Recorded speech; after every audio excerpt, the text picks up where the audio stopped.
Hello everyone, welcome to my YouTube channel. Today we are going to talk about Papineau Technique. Before we start, there is a disclaimer.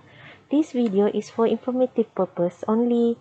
I am advising you to refer to the main textbook or sources that is used in each teaching center respectively. Thank you. Now let's begin. So what is Papineau Technique? It is a type of bone grafting technique in which wounds are packed with cancellous bone with no attempt at soft tissue covering. What happens is debridement occurs within an incomplete bone resection followed by repeated local treatment. Papineau technique can be used in management of A.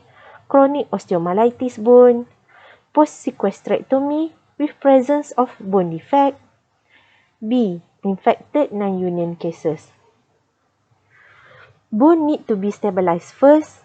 After stabilization, repeated local debridement follow excision of infected area with preservation of bone cortex. Topical treatment follow that consists of frequent moist dressing changes until granulation tissue is formed. Following wound debridement, wound is examined for appearance of thick layer of granulation tissue that usually occur after 2 weeks. Cancellous bone graft is compressed into the bone defect. Cancellous bone graft should not be thicker than 2 cm. Following incorporation of graft, soft tissue coverage may be required. This technique is used when the free flap or soft tissue transfer options are limited due to anatomic location. Successful technique depends on A. Removal of necrotic bone and soft tissue, removal of the avascular periosteum and scarred subcutaneous tissue and muscle is paramount. B. Wound must be clean and have adequate blood supply. C. Lab studies should have returned to the baseline or normal. Example, total white, ESR, CRP. D. Host should have normal immune system and adequate nutritional parameter.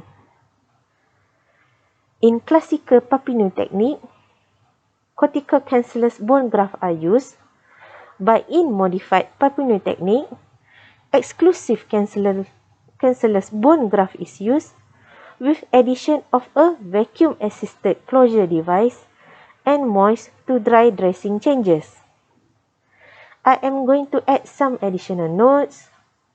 Criteria for treatment of chronic osteomyelitis include A. Adequate debridement of necrotic, infected, soft tissue and bone structures.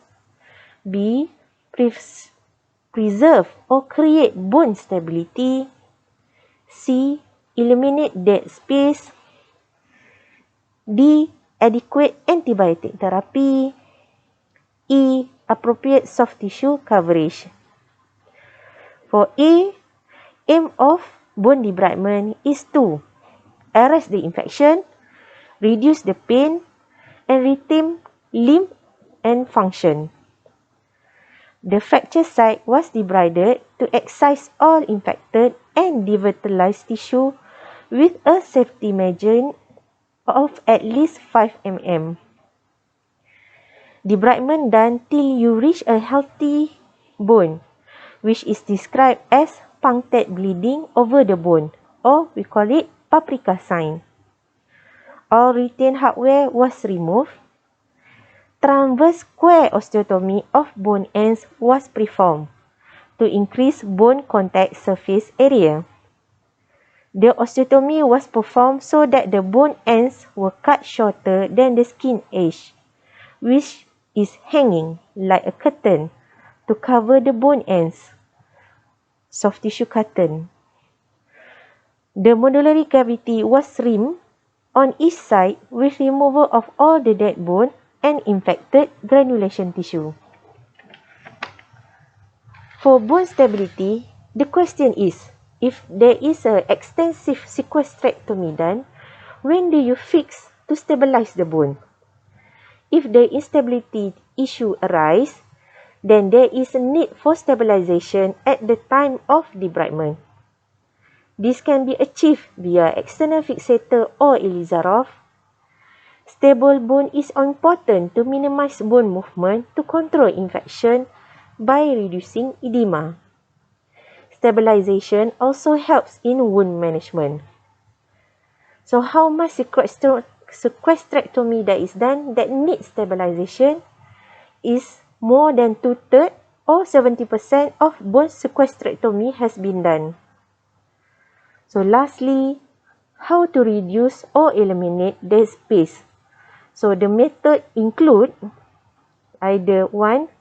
Open bone grafting, 2. Closed bone grafting, 3. Local flap, 4. Free muscle flap, 5. Closed wound irrigation with suction.